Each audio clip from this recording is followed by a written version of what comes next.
Kali ini kita akan membahas tentang Muhammad Hatta. Muhammad Hatta, atau lebih dikenal sebagai Bung Hatta, adalah tokoh penting dalam sejarah Indonesia yang dikenal sebagai Bapak Proklamator dan Wakil Presiden pertama Republik Indonesia. Beliau lahir di Bukit Tinggi, Sumatera Barat pada 12 Agustus 1902. Ia adalah seorang pejuang kemerdekaan, intelektual, dan ekonom yang memainkan peran besar dalam merumuskan konsep-konsep dasar ekonomi Indonesia. Hatta bersama Soekarno memproklamirkan kemerdekaan Indonesia pada 17 Agustus 1945. Setelah kemerdekaan, Hatta berfokus membangun fondasi ekonomi yang adil dengan mengembangkan konsep koperasi untuk meningkatkan kesejahteraan rakyat. Muhammad Hatta diangkat sebagai wakil presiden pertama Indonesia karena perannya yang sangat besar dalam perjuangan kemerdekaan. Muhammad Hatta mendampingi Presiden Soekarno sebagai wakil presiden dari tahun 1945 hingga tahun 1966. Selama periode tersebut, Hatta aktif terlibat dalam pemerintahan dan berbagai kebijakan penting, terutama dalam menghadapi tantangan awal kemerdekaan Indonesia. Ia menjabat selama hampir 21 tahun, sampai akhirnya mengundurkan diri pada tahun 1966. Ketika Soekarno mengalami penurunan kekuasaan di tengah gejolak politik dan ekonomi yang terjadi di Indonesia.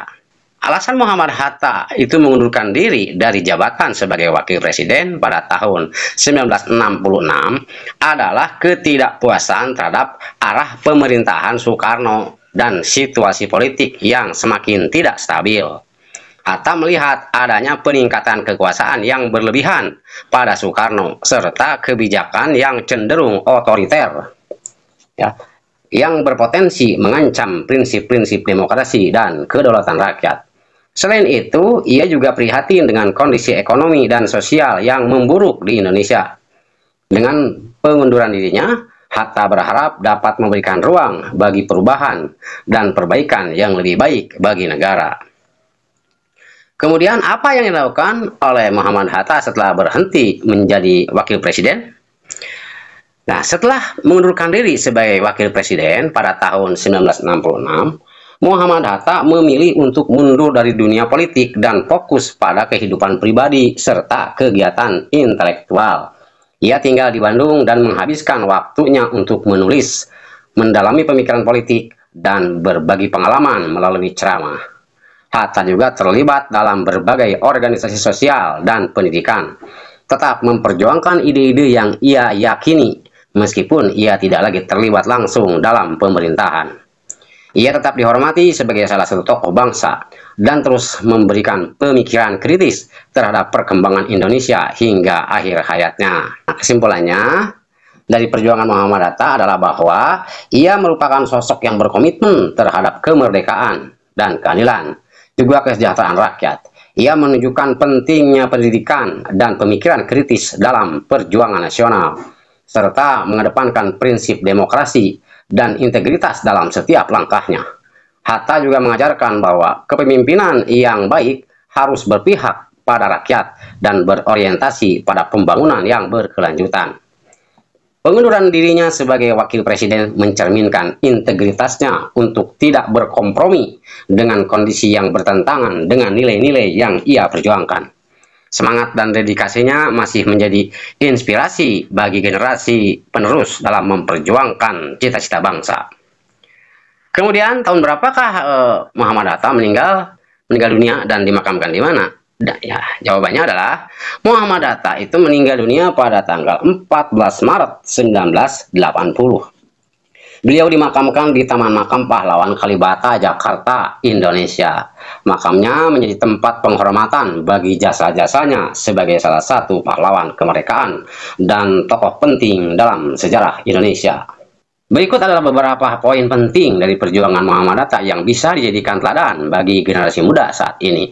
Yang pertama, komitmen terhadap kemandirian. Hatta mengedepankan pentingnya kemandirian dalam berbangsa dan bernegara, baik dalam aspek ekonomi maupun politik. Poin yang kedua, pendidikan sebagai kunci. Hatta percaya bahwa pendidikan adalah alat penting untuk mencerdaskan bangsa. Generasi muda harus terus belajar dan mengembangkan diri.